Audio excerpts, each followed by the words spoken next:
hear from the staff on the in the area of special character. So now we're looking at L through to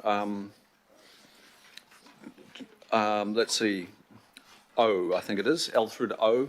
Now, just before we do, there's one motion that is proposed to be moved as an amendment, and it comes under, just trying to remember where it comes under, and it's from Councillor Simpson and Councillor Papacoon. Under L, is it? Yeah. Yes. So rather than go through this and then find yourself, well, how does that motion fit in? I thought, Councillor Simpson, if you're with us now, with your permission, can we put that on Nexus so the members can see it? And then we can consider it as we progress thinking about our response to special character. Councillor Simpson, does that work for you? It does, Mr. Chairman. Thank you. Thank you. Okay, well, we'll take that and we'll put it on Nexus now, and it's pretty clear as to where it fits. And so there's a signal that that's coming from Councillors Simpson and Coon. Now I will go to our Manager of Heritage, Noel Redden. Thank you, Chair. This is obviously about special character areas. I'd just like to introduce Megan Patrick and Emma Rush at the back of the room, who are here to help me answer any of the difficult questions. They don't know that, but now they do.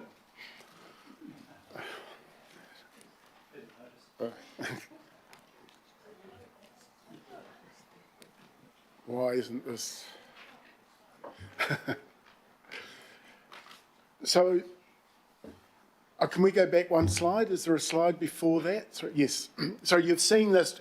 John has mentioned this under the introduction to all qualifying matters. This is the section of the Act that enables us to identify special character as a qualifying matter. It's any other matter. The point I would make here is that special character values are area-based, and hence the qualifying matter needs to be area-based. And as John has said, when we invoke that part of the Act to identify any other matters, we've got quite stringent requirements, and they are set out, and John has taken you through those previously. What I can say is the first and third bullet points identify the specific characteristics and then include a site-specific analysis. We have done that work. Then the issue is how we justify that in light of the national significance of urban development and objectives of the MPS. So that is the challenge. And special character is an input into that. It's not the defining element. So our recommendations, we are recommending that we confirm outside walkable catchments, your previous position of 66% of properties score a 5 or a 6. Inside walkable catchments, 75% of properties score a 5 or a 6, and that's a high quality test, reflecting the impact that special character potentially has on constraining development within those walkable catchments. We're recommending that we amend in response to feedback and where significant effect on development capacity occurs, some amendments to those provisions, and we have started work on that. Particularly in the walkable catchments, we've identified some areas which are isolated pockets of special character, 5 to 10 properties out on their lonesome, and they don't really meet that threshold. We're recommending that greater levels of development are provided for within the special character areas whilst retaining those special character values. And those of them there now, up to 3 dwellings per site, non-residential activities, and we're recommending some amendment to the demolition controls. And I note that issue came up in the local board feedback, and just to expand on that, That is already the current position in the unitary plan. We are amending it slightly, but it's only slightly. The issue is that those provisions are in the single house zone, which disappears, and hence we need to bring them over to this special character provisions. The other thing I would say is, in particular regarding the non-residential activities, it's the key word there is activities. It's not non-residential buildings. You will have walked around these special character areas yourselves, and you will have noticed the cafes, the daycare centres, and all those sorts of non-residential activities that fit perfectly into the special characteristics of those areas. And we think that, we need to amend the demolition controls to more closely align to the values of the individual buildings that we have identified through the survey. So the final recommendations relates to the forgotten cousin of special character, that's the business areas. We're recommending that you confirm what you went out with in your initial response, that is the 17 business areas, some of which were retained, some of which were amended, and one was recommended for deletion, and we're recommending that that be confirmed. We have looked at the height provisions on those business areas and would recommend some slightly different variation controls than we initially proposed, and that is more to bring back the height variation controls to what was previously anticipated. So on that very quick presentation, I'm expecting quick answers and quick questions. Okay, before we go to those questions, I think might go to Councillor Simpson, and if we could put up Councillor Simpson, Councillor Coombs' amendment, that way we've considered all the recommendations under this section, though acknowledging that this is an amendment, it's not in the main body. So there it is there, and it is. Oh, I won't explain it actually. Councillor Simpson, I'm just I'm happy to explain a little bit it. inconsistent with the standing orders, but I'm trying to do this in a collaborative way so that we can be, more fully informed all together. Would you like to just give a brief outline of what this means? Thank you, Mr. Chair. I'd be delighted to. Councillors, Your Worship, special character areas are an important part of a well-functioning urban environment and are valued by Aucklanders. I know that. You know that, because we asked Aucklanders what they thought and they told us. Now, the intention of the NPS was to release as much development potential as possible. And staff tell us that although legal, the government expects council to remove significant areas of special character. Our initial proposal to Aucklanders, based on staff advice, was to remove about 30% of our SCAs. And we have heard back from our community, Auckland overwhelmingly supports the retention of special character areas. Over 70% want to retain most or all our special character areas. I support Aucklanders, and I believe you should too. I want to retain as much as we can realistically support through the professional advice we have received. But let's talk frankly. There's another side to this. There are those in Wellington that are directing us to remove all development constraints. And there is a risk here, a real risk, that we are not going far enough in removing those constraints. And if we do not meet what the legislation requires, then we lose control of the process and we potentially lose more than we can hold on to. So what does this mean? Staff advise us that there's a real risk in supporting a keep-all approach, and we're caught in a dilemma. Now, you all know I've already lost an amendment I put up to keep all the SCAs. But if you support this amendment by way of addition, It will also give the independent hearings commissioners something to discuss and to keep in or out.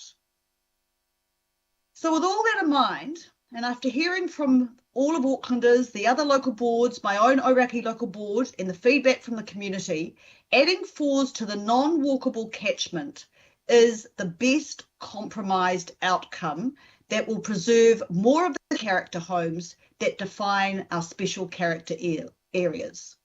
Look, it's not ideal, given that the 70+% of Aucklanders who supported SCA retention fed back to us, but it's the best evidence-based option to preserve what so many Aucklanders have told us they value. Colleagues, your vote in support of this amendment will show support for the feedback, but will also work with the direction the government is insisting we follow. Now, I have one question, Chair, to Noel Redden, and I think it's important because staff advice has been important in this process. And my question to Mr. Redden is, do you have capacity to deliver on my amendment as written, including the fours? No. Yes or no will suffice. Thanks, Mr. Chairman. I'm glad for this question, Councillor Simpson, because it's a quick answer, yes. There we go.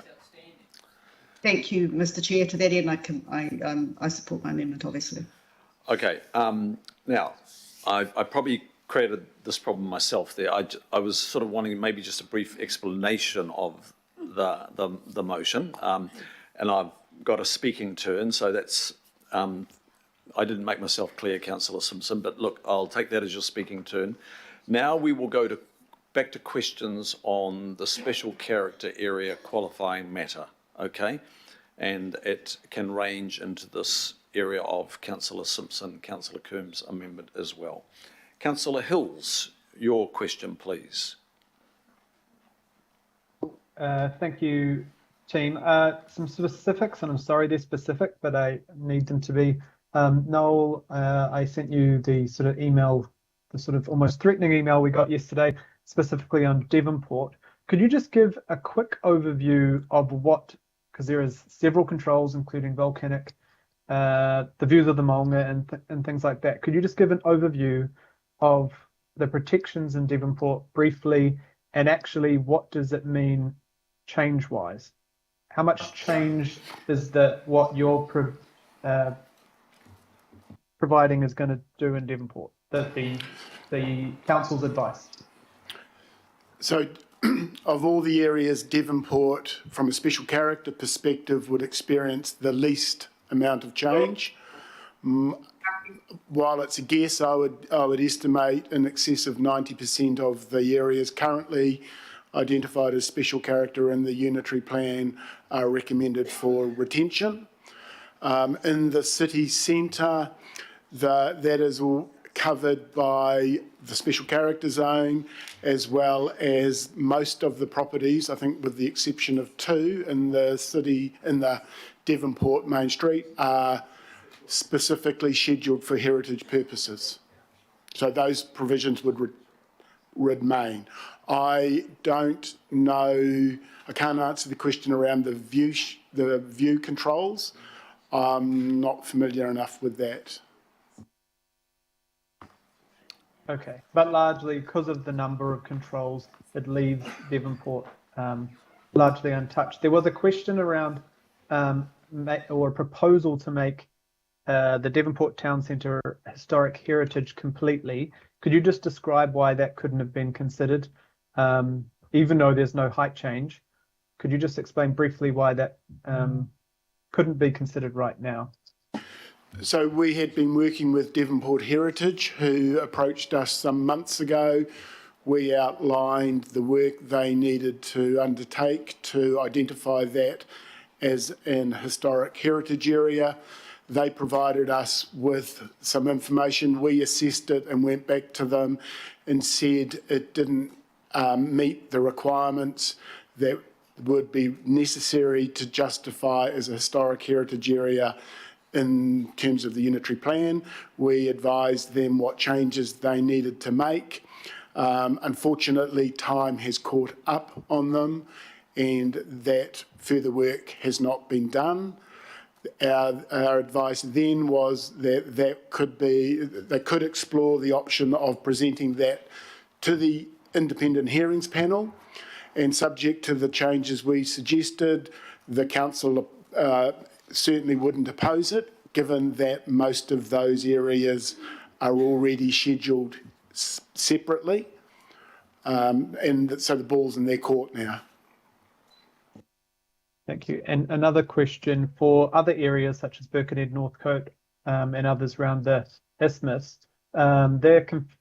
There's been concern that maybe Devonport was treated differently. Why were certain sections left out? Could you just briefly explain, say an area which has 1 or 2 houses you scored highly, why were other areas not kept? Because people's feelings of special character are different to what, I guess, could you just explain how your team did that? And the other question is also, have you completed all the on-site, can you double confirm that you've completed in-person surveys now? Because there was also a concern around the Google, or misinformation around Google Street View. So, I mean, Devonport is treated differently because it has a more consistent pattern of older villas and bungalows which largely remain untouched. And when we've gone out and looked at them, they are still there. When we've looked at Birkenhead and Northcote, there has been more change that has occurred. In terms of the issue of whether some areas should be included, the 5 or 6 areas across the road from an area that should be protected, that's an issue we're still looking at, which is in response to the feedback that we've received. I can't recall whether we've finished Birkenhead and Northcote, but we would be close to have done both. Our priority was to do insight surveys of Birkenhead and Northcote, given they were done by Google Street View, and that has been completed, and the results are largely unchanged. I think the issue that what you need to remember is you need to get to a threshold of 66%, and if you're at 50%, which is what Birkenhead and Northcote were, there needs to be a big change. There needs to be, it's not 1 or 2 houses, it's streets of houses needed to be, have been incorrectly assessed to make a difference. Thank you. Chair, I have 2 more quick questions on this. In areas where we have heavy rail rapid transit stations and you've got a lot of special character, there has been mention that you feel the pressure of capacity might outweigh some of those special characters. How are you going to deal with that, and how do we put this through these resolutions that, we've had discussions on transport being a qualifying matter, but actually in areas such around train stations, or we already have the transport, but we're putting a different overlay. So how are you, maybe that's a planning answer rather than Noel's answer, but it does affect both. You've provided the answer. It's not a special character issue, and I tried to indicate that in my second slide, where I said one of the tests is, does the value of special character, how is that weighed up against the enabling provisions of the MPS? And in certain locations, that is a challenging balancing act. The weight that you can give to special character is improved when the quality of special character is enhanced, and hence in the walkable catchments we've gone for a higher threshold of 75%. But the lower you set the bar for the quality of special character, the harder it is to make that argument.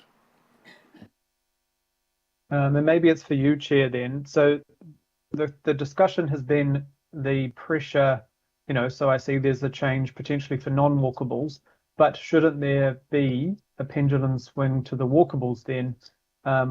Because our belief that the IHP process will push back, we've seen the submissions from the big players, and we've seen what the ministers have said around the rapid transit stations, that there is too much protected around there.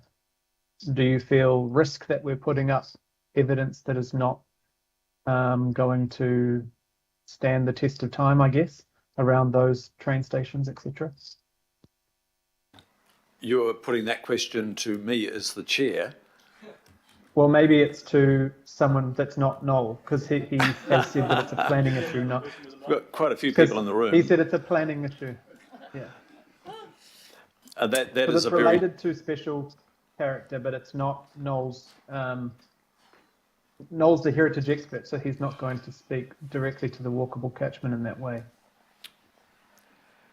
It's almost a question like you're posing it to one of the commissioners that might be hearing this. I think that's where that question is going to be answered. But we've still got a way to go. We've still got quite a lot of work to do before we know exactly how much, heightened density and where it is. And that work we'll see that. Maybe it's a question for me.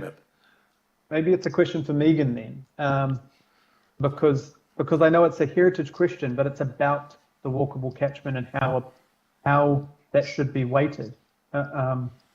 Because protecting special character in a non-walkable is quite different to protecting it around a train station that has had, $5 billion city rail link, doubling the capacity, etc. It's quite different, but that's hard for Noel to answer because he's specialised in heritage and special character. So is Megan able to talk about how that's going to progress over the next month? Megan. Thanks, through the chair.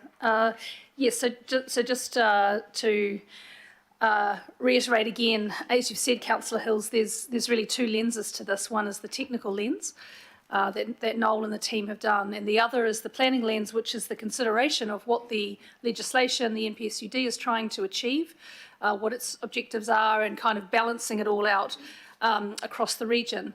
It's also very important to look at locations as well.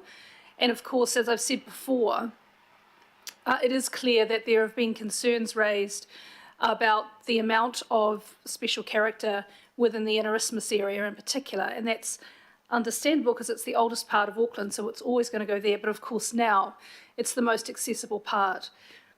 This is a difficult balancing act, I think, both for staff and for you as decision makers as we're moving into notification. We have done some planning analysis where there are some small changes, very small, within the kind of walkable catchments. There are about 4 or 5 areas I think we took you through last week or a couple of weeks ago. That really doesn't touch the sides for some of the walkable catchments, particularly, as you say, Councillor Hills, around some of the existing heavy rail stations, let alone what that might do around through the light rail corridor.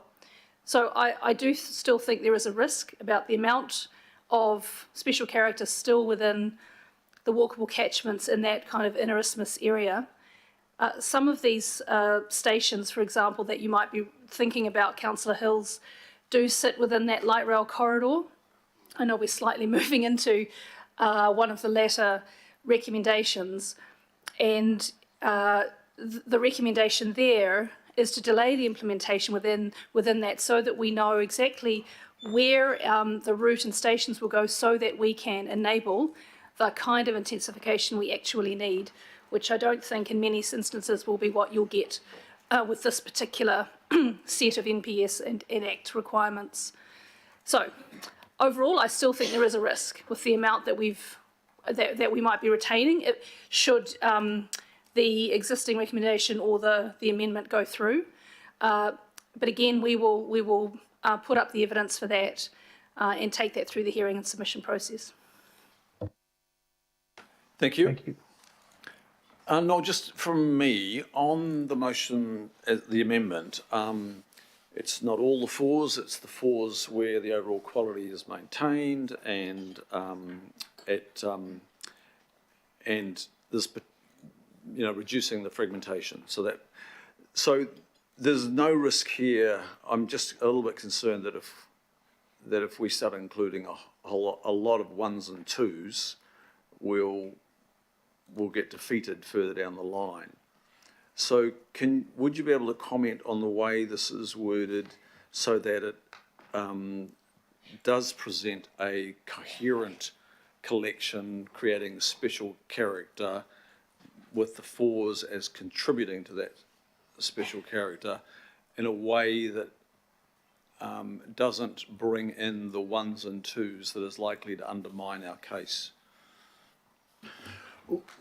Well, as you're aware, it's not our recommendation, and one of the reasons is exactly as you've articulated.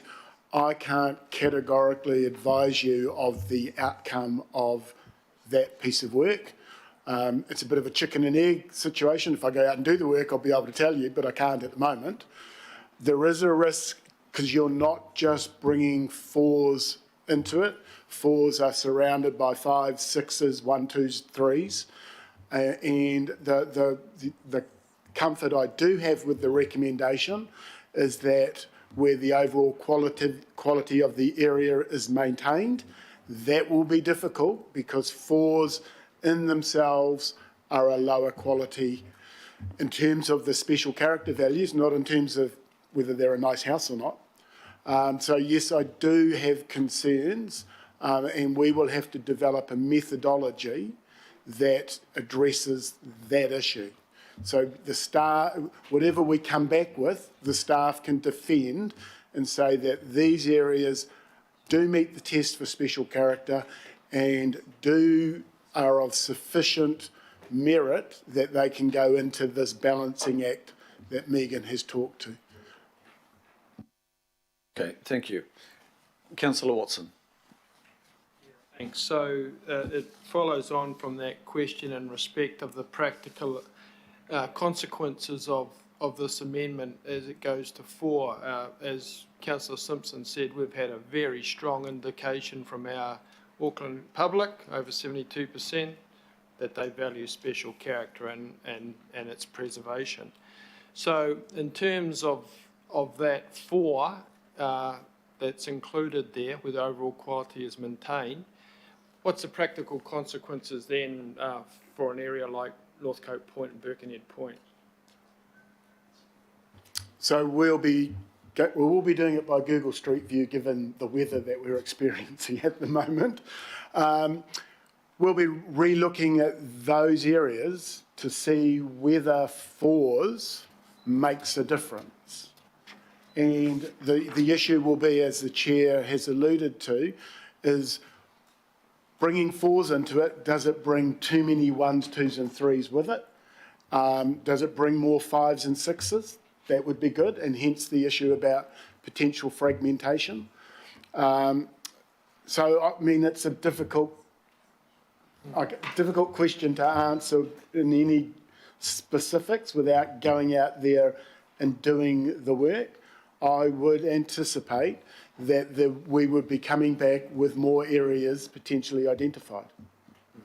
So if I go to the scale of what's being proposed here, and I'm going to the agenda report, if all 4s outside walkable catchments were retained, that would mean an additional 1,400 sites. So that's what's here. So if I think of 1,400 sites, that's not even a third of a development like Milldale. So that's one development in Auckland. The quantum of sites we're talking here barely reaches 30% of that development. So in the scale of balancing up with capacity and everything else, that would seem to be a rather minor adjustment. So just to be clear, it's not 1,400 4s, it's 1,400 sites, some of which will be 5s and 6s, some of which will be 4s, some of which will be 1s, 2s and 3s. We're not going out there and just including 4s. But I don't disagree with your comment. Yeah, okay. Noel, in terms of the methodology, you'll be aware from looking through the submissions of various residents' associations that there's been, notwithstanding the time constraints, number of concerns raised that to go to, the criteria, the limitations of the Greek Google Street View, specific anomalies that have been pointed out, and further indicated that was only on the basis of what people had their own time to go around, so they obviously had more work to do, and these are people who have some expertise in heritage, no evaluation of rear sites, etc., etc., etc., and the scoring mechanism, not least of which was that. What is the plan to address those concerns that have been put to us formally through this notification process? So if this recommendation goes through, there is no plan, because we'll be busy in the next 3 weeks implementing that. We just do not have capacity to address all the issues, and I'm sorry, I know you've heard this from every issue you've raised. However, if that recommendation is passed, it may well address some of the concerns that have come through the feedback. We just don't want to do both. Yeah. Okay. Final question, Mr. Chair, and it's not so much for my benefit, but from people that might be watching this, because there is quite a bit of interest. As far as the distinction between outside the walkable and inside the walkable, why is that distinction drawn between the fours and those catchments? Because that's a question that has come through to me. So the distinction between the 75% and the 66% is a planning response to the impact that special character may have on the capacity within the walkable catchments. There's a similar argument with fours. So it is a planning response. The Heritage Unit have said, right, when we got asked the question last July, I think, about whether we would accept 66%, we said that's the bottom line. Yeah. But you resolved to retain 75% within walkable catchments based on the planning response to that question. Yeah. And just finally, Mr. Chair, because this is another obvious question people will be asking, in terms of that, that rather precise percentage that's identified there, if some area comes in at, say, 63 or 64%, now the difference between those two would seem to be entirely arbitrary. There's a possibility that, we might get some combination like that. What is the process then if we find that sort of, percentage or two or, insignificant difference? Good question. Haven't had that so far. What we're finding is it's either very good or it's 50%. But there are 1 or 2 areas where it's been close, and we've erred on the side of special character. Thank you, Councillor. Thank you, Noel. Councillor Henderson, yours, please. Thank you, Chair. And they might be difficult to answer because we haven't necessarily done the work, but how many more sites will be restricted from development? Like, let's cut to the chase here. We're 16,000 out of 21 now. How many have we got with this, if this passes? A maximum of 1,400. Okay. However, we haven't gone out and done the work to identify the defendable boundaries. Sure. So I would imagine it would be less than the 1,400. Okay. Do we know where those extra areas are located, roughly? I do, but In the I city? can't answer Yeah. that question here now because I have that information. We have. It's relatively easy to push a button and identify the fours and Okay. the areas around them. So we've got those maps. Sure. Subject to this, we will now be going out and identifying where the defendable boundaries are. Can I just rephrase to see if I can get somewhere with that one? So, central Auckland or not? Or North Shore, or what are we looking at? What part of Auckland? Honestly, I don't know because I haven't looked at them. The staff would know, but I don't. That's cool. Fair enough. So would it be fair to say that we're not really sure what the effect of this amendment will be? That's correct. Okay. Cool. Thank you. Councillor Coombe. Question, please. Thanks, Chair. Kia ora, Noel. Evening. My first question, evening. Thank you for hanging in there with us.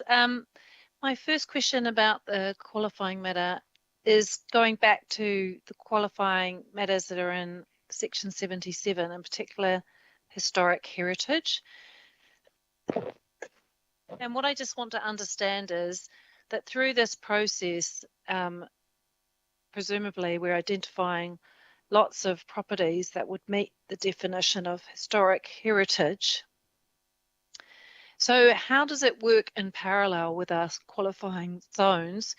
And is there more work to be done to look at, excuse me, what can be brought in, what will eventually be a qualifying matter as historic heritage? Is it like a parallel process, or we have now made the call that it's one or the other? Thank you for the question, because it's not related to special character. Historic heritage is a qualifying matter as set out in the legislation. So we don't have to go down that path that we have to with special character. It is a qualifying matter by law.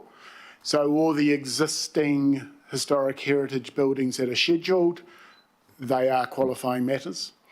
We have put to you through a separate workshop, and we will be coming back to you with a recommendation to notify a plan change for the addition of additional historic heritage places, but it's a separate plan change, but sitting beside the IPI plan change.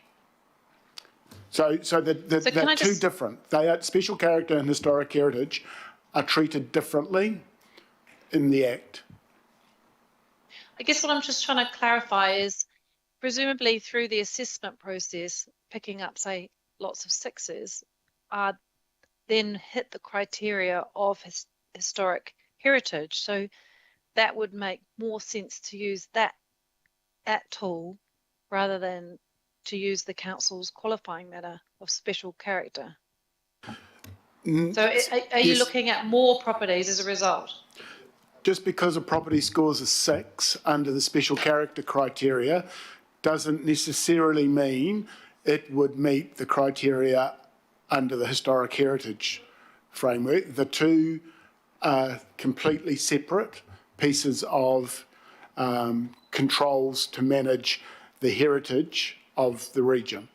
So we would need to go out and assess the 6s under a different set of criteria. Those criteria are predominantly in line with Heritage New Zealand's criteria, whereas special character criteria we've developed. Okay, thanks. I probably just need to clarify that further offline to really get my head around it. But just a second question. In terms of the Chair's recommendations, I just wondered if it could be brought up under M, the new M. So what are you asking there? We're coming to the M. What did you want? Yep. Did you want the motion brought up on the screen, you mean? Yeah, it's up on the screen, so thank you. So the question I have to Noel, is does this recommendation allow the further evaluation of those properties? Well, we'll put it another way. So through the feedback, obviously there's been a lot of feedback that is saying that properties that were assessed, say, as a 4 should really be a 5 or a 6. So does this give enough direction to allow that process to happen? There's enough direction, there's just not enough time to do this and the 4s. And as I said in response to, I think it was Councillor Watson's question, if you pass the 4s amendment, it may well address a lot of the issues or some of the issues that were raised in the feedback. But we can't do both. We're currently assessing feedback, and we are now, if that amendment goes through, switching to assessing the same areas, potentially, with the inclusion of 4s. Well, just to clarify, I'm talking about within the walkable catchments. So that's not getting, the amendment doesn't capture the walkable catchments because what I'm looking at here is that there's going to be further assessment of the feedback within the walkable catchments of those properties that might actually be captured as a 5 and a 6 based on the feedback. No, I don't have the resource to do that and do the 4s. Okay, well that kind of creates an issue because that's what my reading of M1 is. So M1, we have done some work already on the walkable catchments, but not all.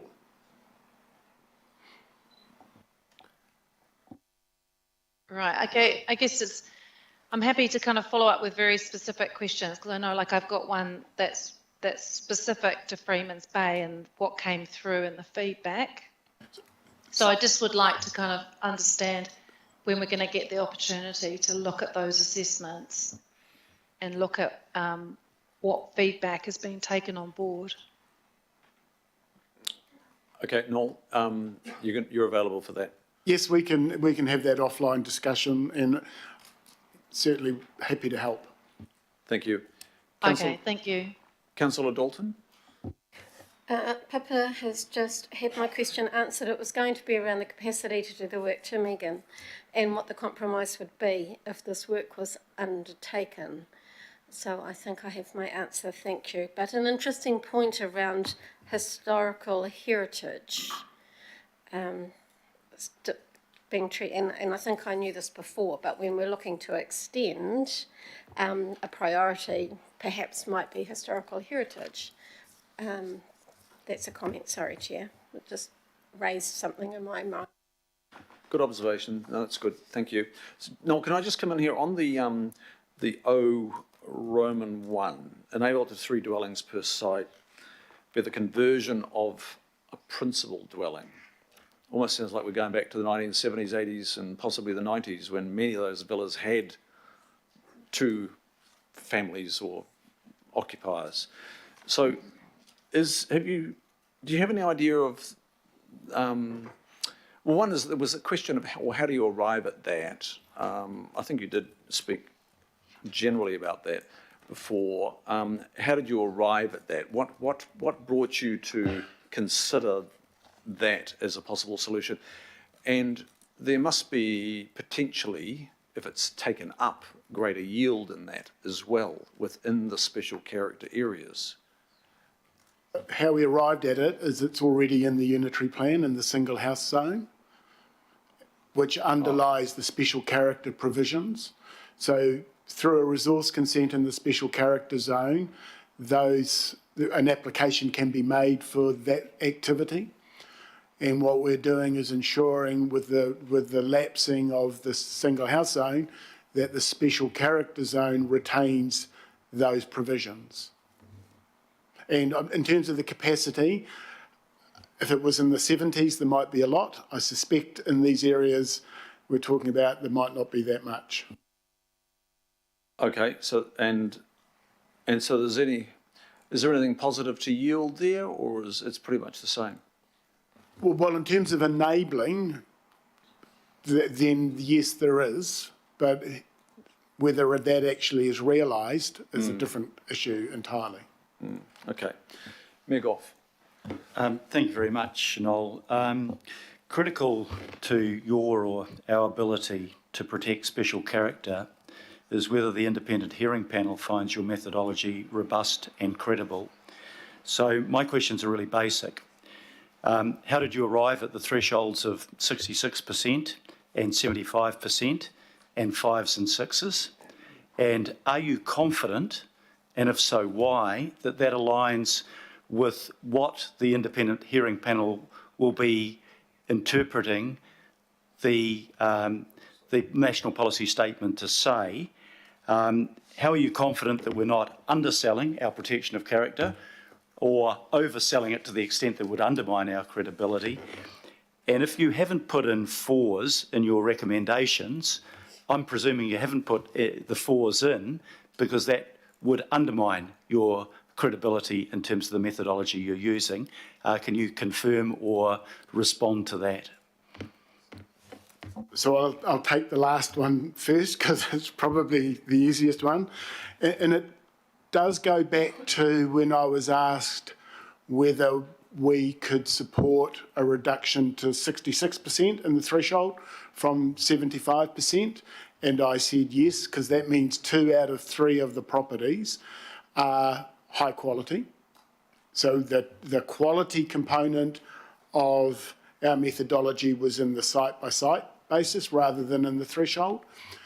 If I'd been asked whether what I would support, if 4s were added, I would have replied, I would like to look at the threshold and potentially increase the threshold to retain the quality. Going to your question around how robust our evidence will be before the independent hearings panel, the quality of the special character areas that we can support will go a long way towards retaining special character. If the quality is too low, the independent hearings panel may go, that is too low to be considered alongside the NPS enabling provisions. So we have taken an approach to be as rigorous as we can to identify the properties that significantly contribute to the values that the unitary plan outlines. And our recommendation is that those are 5s and 6s. Many people think 5s and 6s, you've scored 6 out of 6. What that really means is you've got 6 characteristics that lead to a definition of special character. 5, you've got 5 characteristics. It doesn't mean a building that's got only 3 of those characteristics is any less of a house than a 6. It's just not necessarily the house you would expect to see in a special character area. And in terms of the thresholds, any threshold is arbitrary. But I am confident that when we look at those areas, that 66% and 75%, or 66%, because obviously 75% follows, that 66% is defendable as meeting a special character test of 5s and 6s. Okay, if I can just have a follow-up, Mr Chair. We're relying on your expertise here, and it's considerable, you and the team, and I'm not trying to second-guess what your expertise is, because it's not my area of expertise, but I want to put you on the spot. If you didn't include 4s in your original recommendation, was that because you thought that that might undermine the willingness of the independent hearing panel to accept the robustness and the credibility of your criteria? Another easy question, yes. Thank you. That answers my main question. Thank you, Mayor. And Councillor Walker, please. Got a few questions, Noel. Given that the underlying zoning in the special character areas is increasing in terms of its intensity, what follows is that we are going to get more yield out of the special character areas. Quite obviously, there'll be an enhanced yield in the 1s, 2s and 3s over time, because they're going to be replaced with something compatible, and then on the other sites likewise. Do you have any numbers around that at this point, or will you have them later? Because obviously that supports Council's position. That issue has been raised with Doug Fairgray, and that will be, as I understand it, will be inputted into the modelling process and a figure spat out the end. Whether that gets done in time for your decision on the 4th of August or whether it gets done in terms of the evidence provided, I can't answer. Okay. The other question I've got, just goes to the integrity and the robustness of council's position around special character area catchments. So in a situation where we have the fours, let's make that assumption, we've got the opportunity to have boundaries and the like that mean that the community or the neighbourhood of special character areas is better. It's less bitsy. Conceivably, you can have less fragmentation, more cohesion. And I would have thought, correct me if I'm wrong, but that could be a strong point in council's case. So it melds in the advantage of having some fours. It also gives an opportunity for some assessment of the boundaries, conceivably some combinations of adjacent catchments and the like, so that we've got an even more robust circumstance than what we have now. And if I just bolt on a related issue, because we know that there has been some substantial information coming to council about individual properties.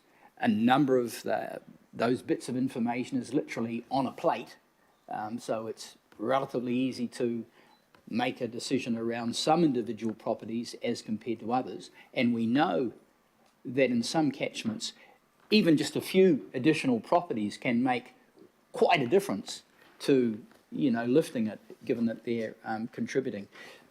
So in respect of what I'm asking around this process of reassessment, so we can generate something that's more robust, that goes to the neighbourhood of special character, is that going to be part of your process? No. I think the answer to that question is in my response to the Mayor's question. My concern is that by adding fours, we potentially make the argument for retention of special character harder to defend. Okay. I can accept in some instances it might well make the argument easier. Sure. But as a principle, it's going to make it harder. Sure. A supplementary question. A number of the special character groups have done very detailed analysis. They've already crunched the numbers. They've looked at the values, the 5s, the 6s, and the 4s. They've looked at the boundaries, and they've actually produced finished analysis to demonstrate quite categorically that significant areas can be retained. I've seen this, and I think... Okay, what's the question, please? So my question is, that information is there, it's on a plate, it's actually very easy to absorb because it's already been done. Are you in a position to use some of that, because it's not reinventing anything, it's actually using what you've already got? It's not handed to us on a plate because the staff have to be satisfied in their own minds that they can support that outcome. It is made a lot easier because a lot of the work is there, but the staff are the ones that will be defending this in front of the independent hearings panel, and they have to say, yes, I agree with that. To represent council, the staff have to do it. So just a supplementary question. So part of what I'm asking around is a circumstance where larger areas could be identified using the rules. Councillor Walker, I've seen that evidence and I'm aware of the point you're making. Thank you very much. The other question I've got, Mr. Mayor, Mr. Chair, I consider that a compliment, okay? That's okay. Is around the Munga, and there is a matter that's been raised. With your guidance, if it's appropriate for me to ask that question now, because it is relevant to special character. Yeah, can we scroll to that, please? The incorporated, and so this, members, I should have made clear, we just haven't come to it. We'll scroll to what Councillor Walker's referring to, the 5, this has come from Councillor Walker, Councillor Watson, and we've decided to just incorporate it. Sure. But it is sourced So if I from the can, respective councillors. if I can just ask a question around it. So the context is that we have instances where you've got special character clothing the... We're losing your mic. Can you just Sure. bring your mic up? So the context is that we've got special character around the munga that considerably enhance the munga because they help to retain vegetation and the like. I mean, you only have to look at Peter Siddle's picture over there around Devonport to see what the character does. But in some instances, these areas have a walkable catchment overlay. So there's a special case where it's highly desirable to retain some of the special character, which may not amount to many houses, in order to retain that effect. So given I helped draft this, I can only support it. That I have no problem.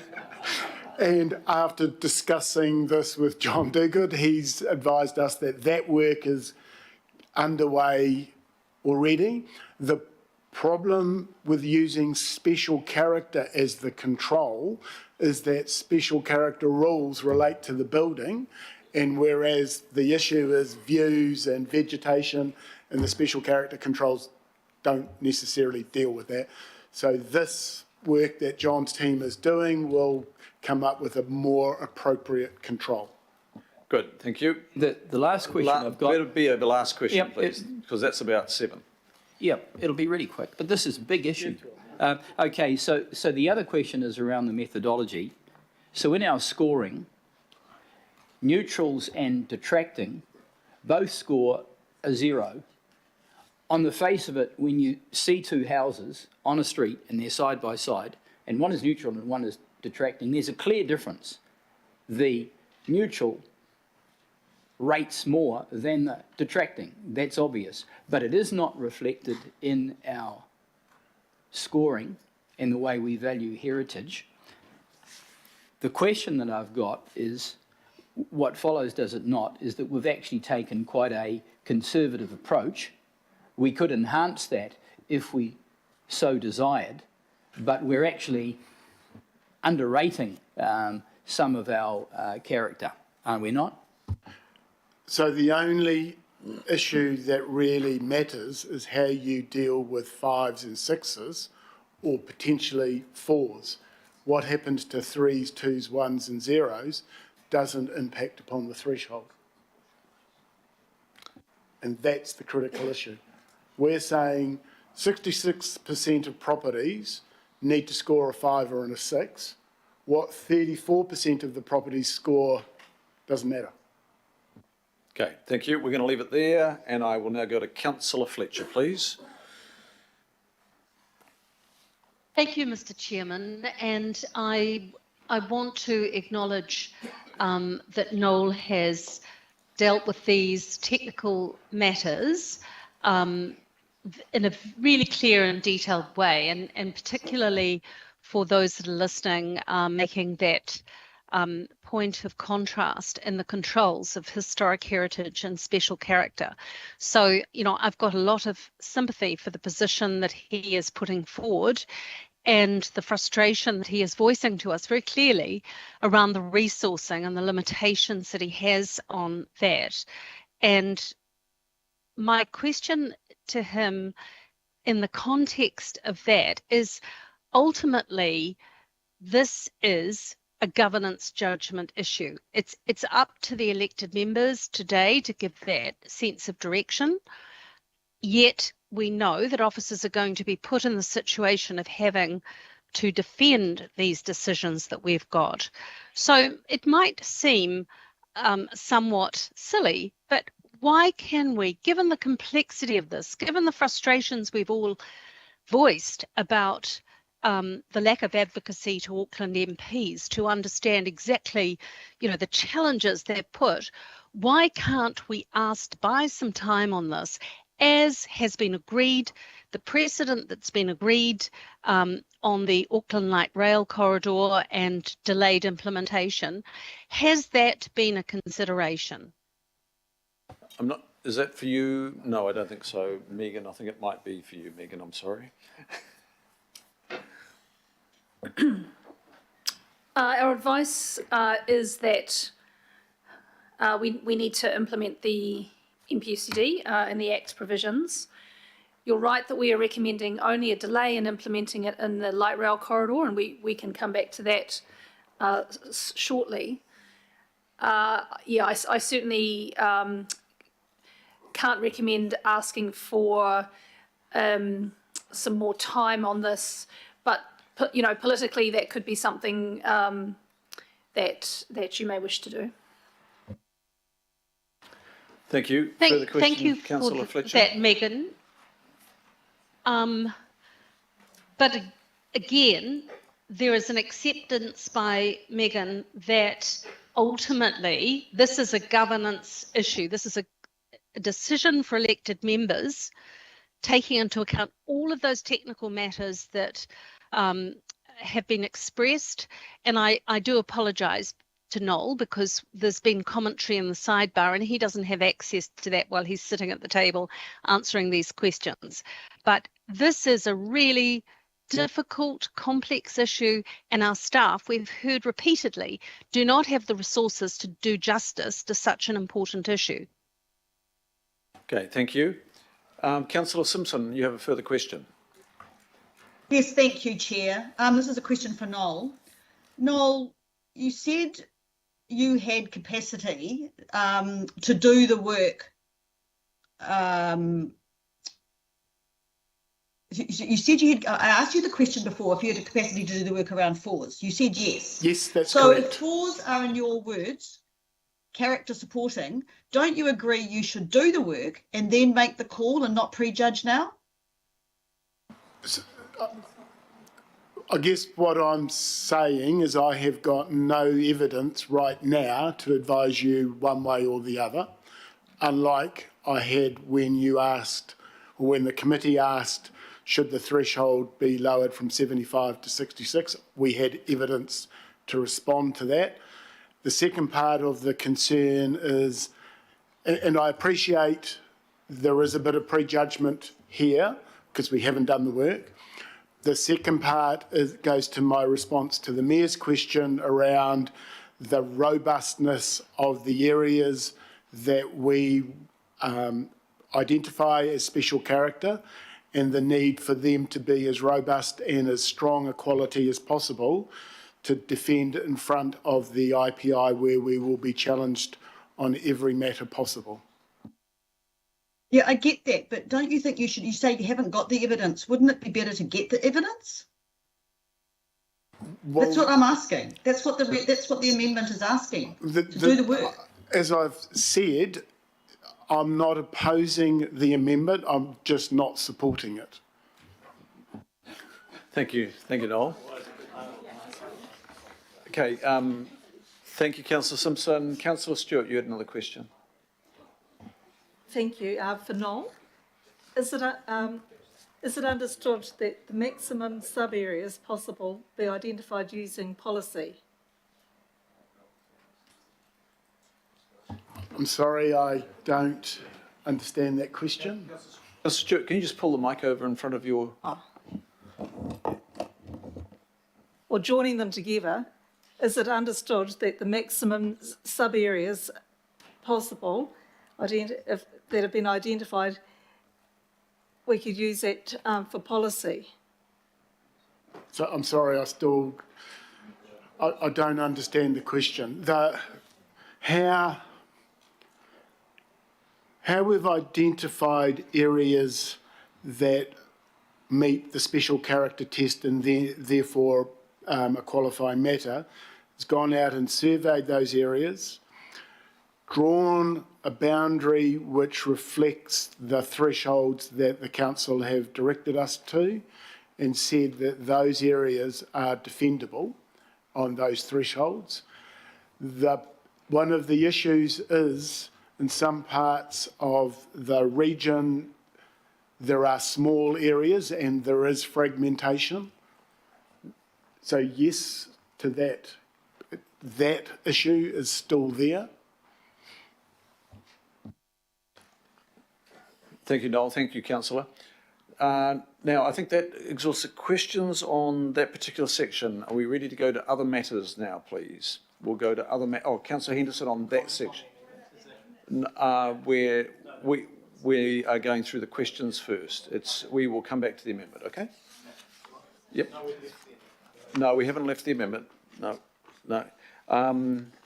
We will now go to other matters, P and onwards, and I will hand to the Chief of Strategy.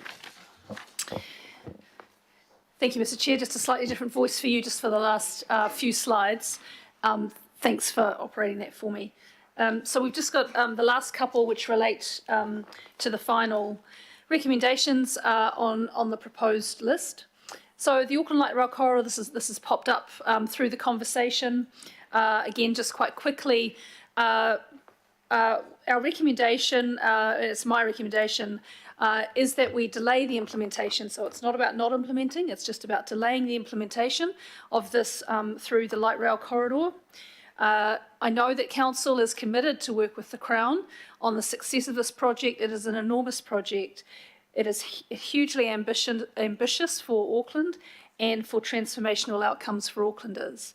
And it is my view that in a pragmatic sense, we know that there will be a different and greater level of intensification and land use pattern required along parts of the route than we will get under this process.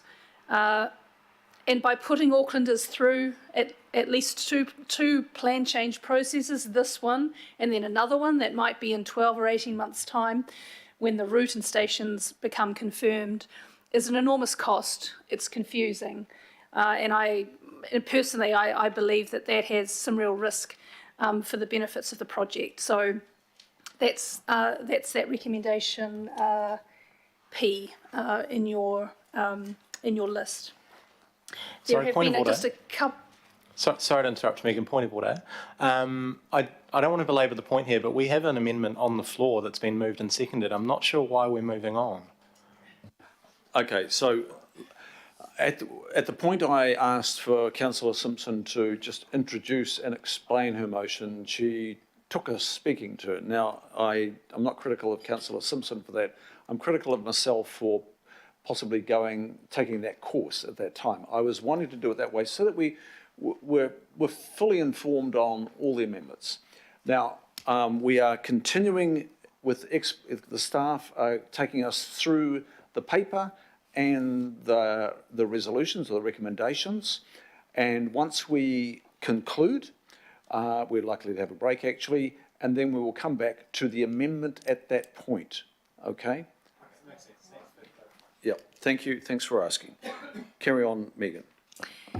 Great, thank you. If we go to the next one, please. I'm sorry, that reflects kind of P and Q. There's some amendments in your recommendation list there. In terms of plan variations, this is really very procedural. It's required that any kind of existing private or public plan changes that are in the system by 20 August need to be varied to incorporate the MDRS provisions. So it's something that the legislation says it's procedural. But again, you have a recommendation around that, and they're listed there before you. Next slide, please, and the next one. So look, just finishing off next steps, we've got workshops in July, as we've been talking to you about.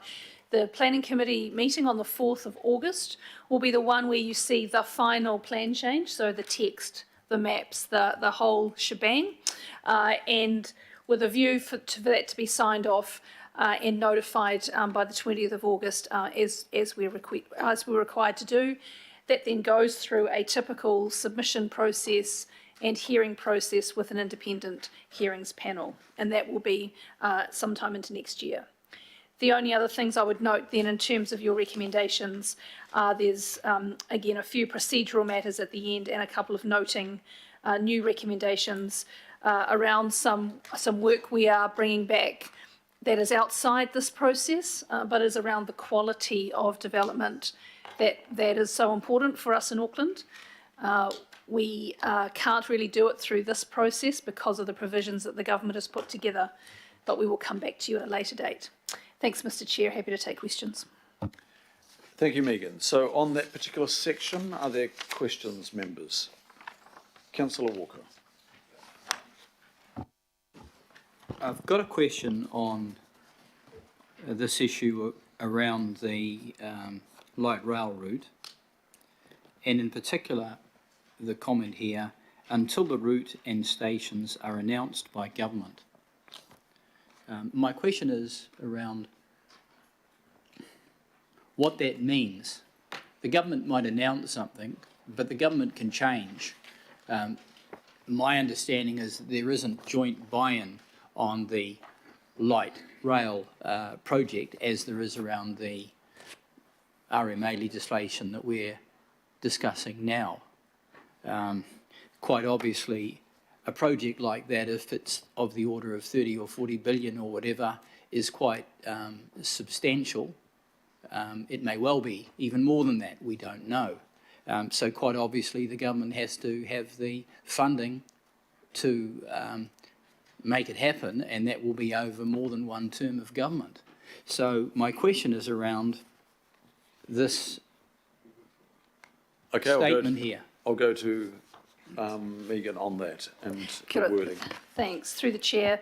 Look, we're proceeding on the basis that this is progressing unless and until a decision is made at any point or by any government that it is no longer doing so.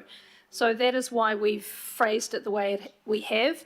I think, like any project, even if it's a project that council kind of owns or controls, if that is stopped, then clearly there will be a number of consequences of that.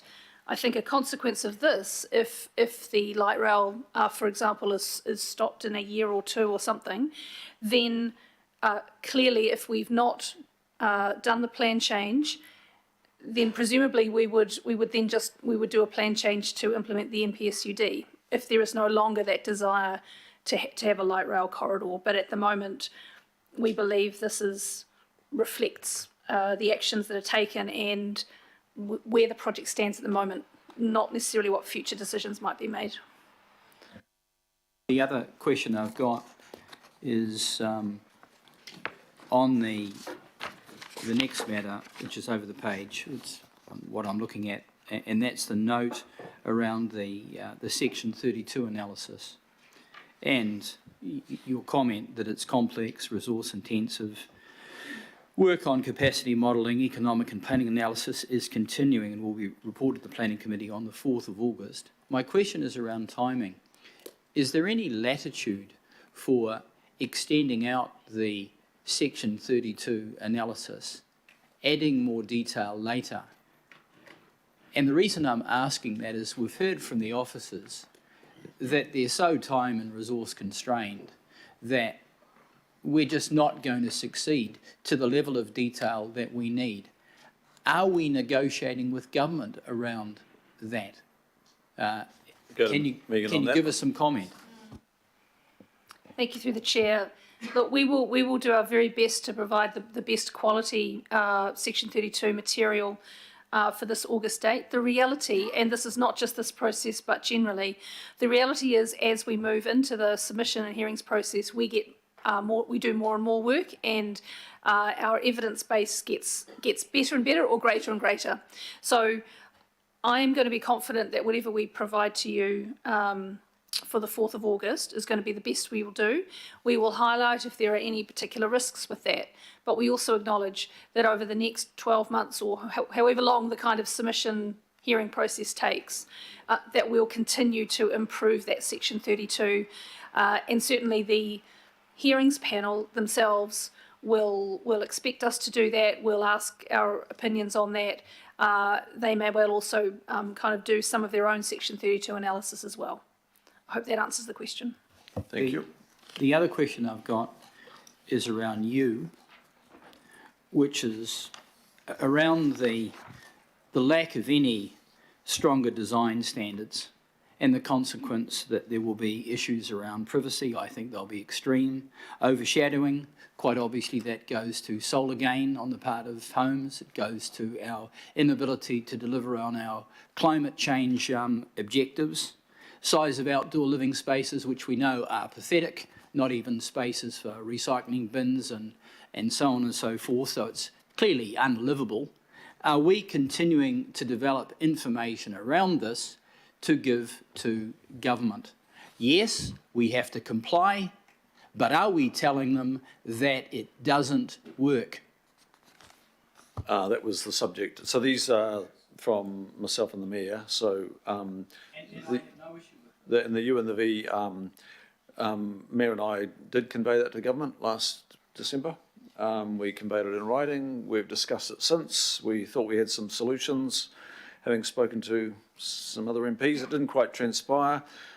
It continues to be an issue. And if we're going to deliver, good quality, well-functioning homes and living environments, etc., we need to do further work. So we will do that further work. There's a commitment here, subject to So we will resourcing. substantiate it? We will likely, very likely be communicating this further, but we need to do it.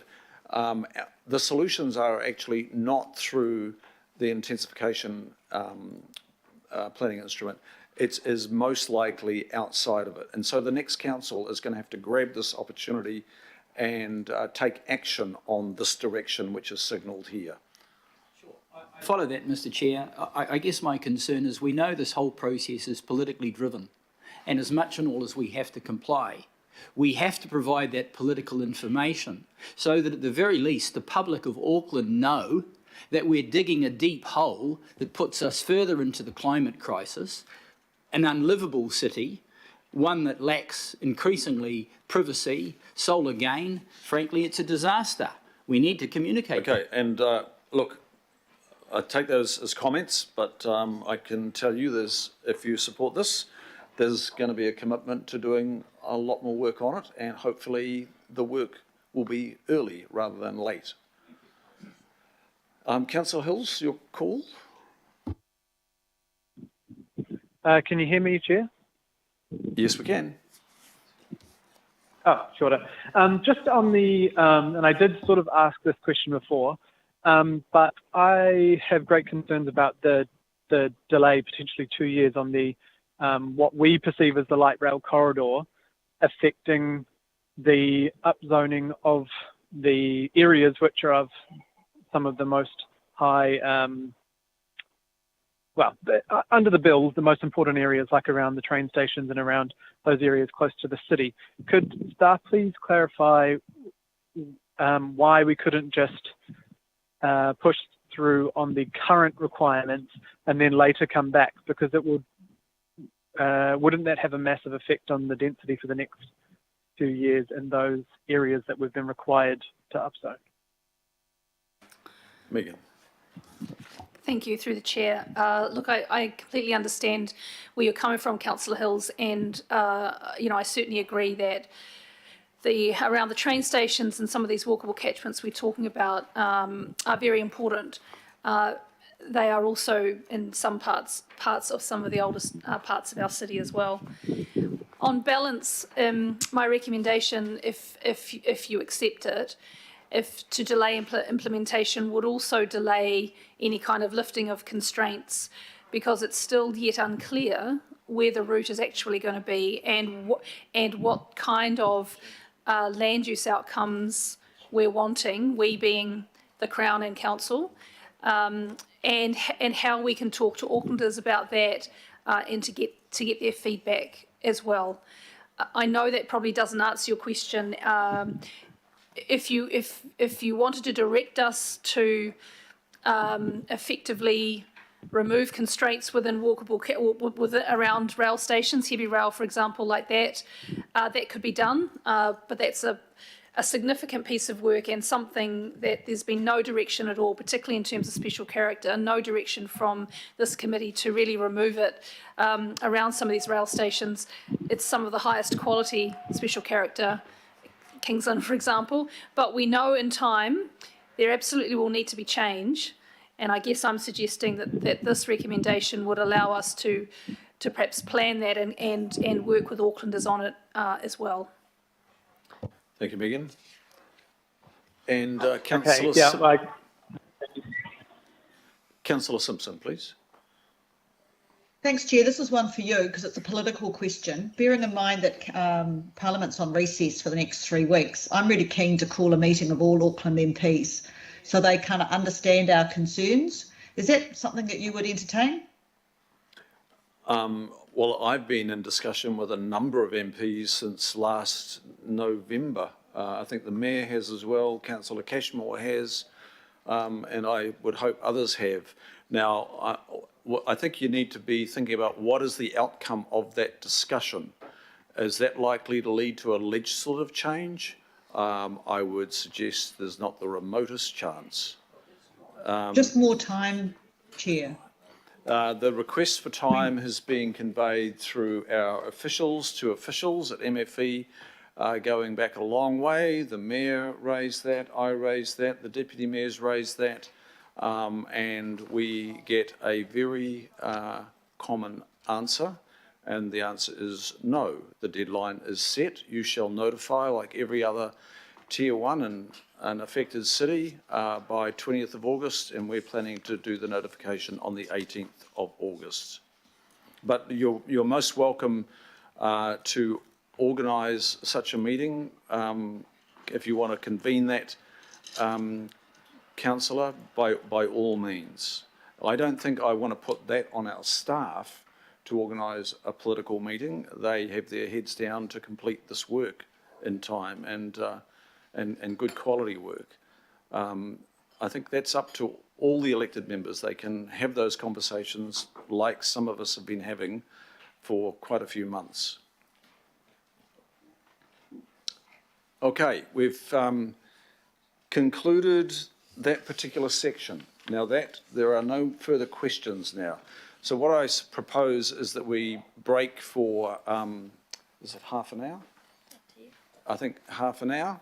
And that will bring us back here at 7:20. Tell you what, we'll make it 7:25. And when we come back, we're in debate, and the first thing we'll address is the amendment. Okay, we'll stand adjourned until 7:25. Thank you, members.